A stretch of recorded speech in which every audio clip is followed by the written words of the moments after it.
Muy buenas tardes a todos. Bienvenidos a este caso clínico del Semillero de Investigación en Microbiología, Inmunología y Cáncer de la Pontificia Universidad Javeriana Cali, a cargo de mi persona, Lucas Agüelo Ceballos, estudiante de Medicina de décimo semestre.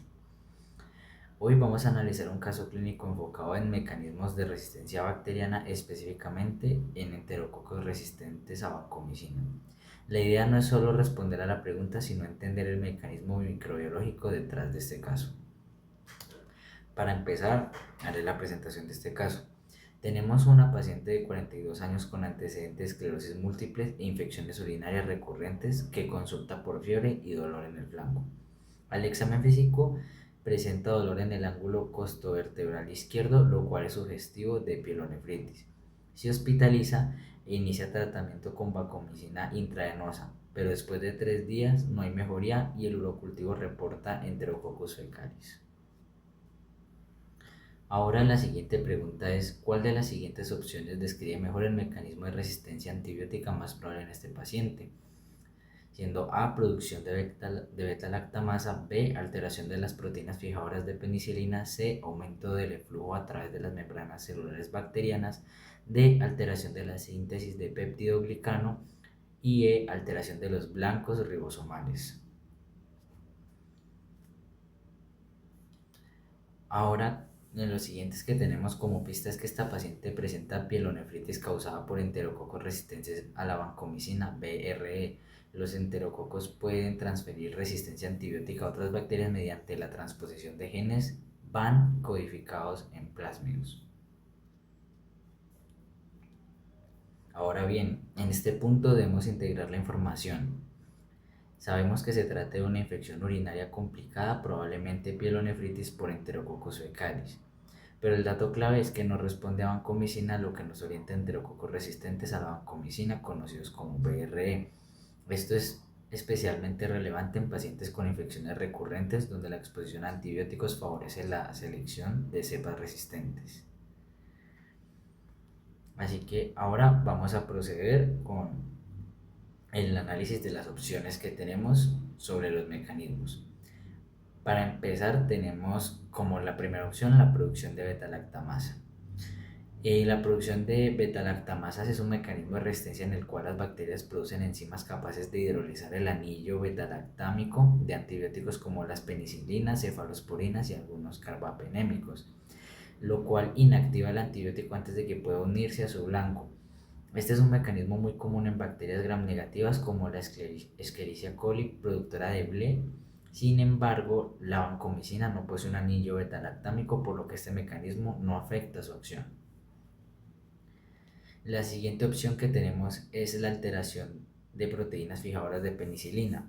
Este mecanismo consiste en modificadores estructurales en las proteínas fijadoras de la penicilina, que son el blanco de los antibióticos beta-lactámicos. Al cambiar la estructura de las proteínas, disminuye la afinidad del antibiótico, impidiendo su acción. Este es un mecanismo clásico de resistencia en bacterias como el Staphylococcus aureus, resistente a meticilina mediante la PVP. Sin embargo, la vancomicina no actúa sobre las PVP, sino sobre el peptidoglicano directamente, por lo que este mecanismo no explica la resistencia en este caso. La siguiente opción que tenemos es el aumento del eflujo, el cual es un mecanismo mediante el cual la bacteria utiliza bombas de membrana para expulsar activamente el antibiótico hacia el exterior de la célula, lo cual disminuye la concentración intracelular del fármaco, reduciendo su eficacia.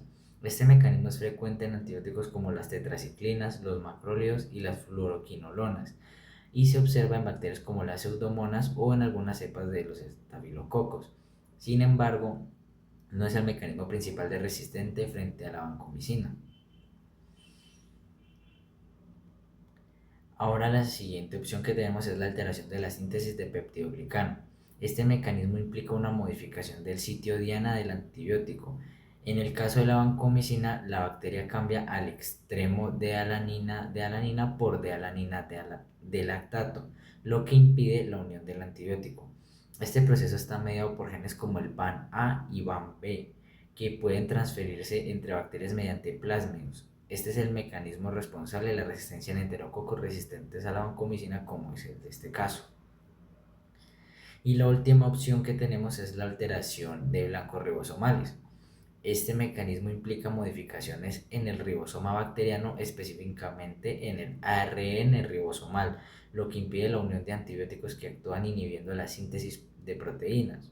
Un ejemplo es la metilación del ARN23S, que genera resistencia a macrólidos. Sin embargo, la vancomicina, como sabemos, no actúa a nivel ribosomal, sino sobre la pared celular, por lo que este mecanismo no es aplicable en este caso.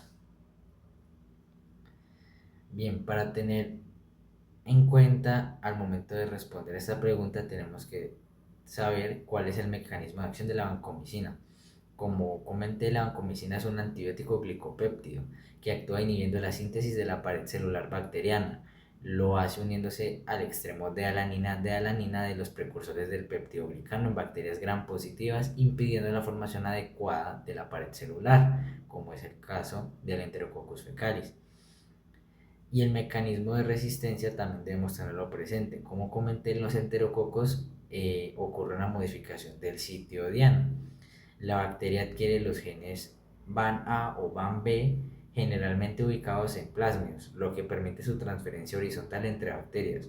Estos genes generan un cambio en el peptidoglicano, sustituyendo, como comenté, la D-alanina por el D-alanina de lactato. Este cambio disminuye significativamente la afinidad de la vancomicina por su sitio de acción, impidiendo su unión y permitiendo que la bacteria continúe sintetizando su pared celular. Este es un ejemplo clásico de resistencia por modificación del sitio diana. Como pudimos ver, este caso ilustra cómo el mecanismo clásico de resistencia bacteriana basado en la modificación del sitio diana mediado por genes transferibles. Esto no solo dificulta el tratamiento, sino que también representa una problemática importante en el entorno intrahospitalario debido a su capacidad de diseminación. Esto sería todo por el día de hoy. Muchísimas gracias por su atención.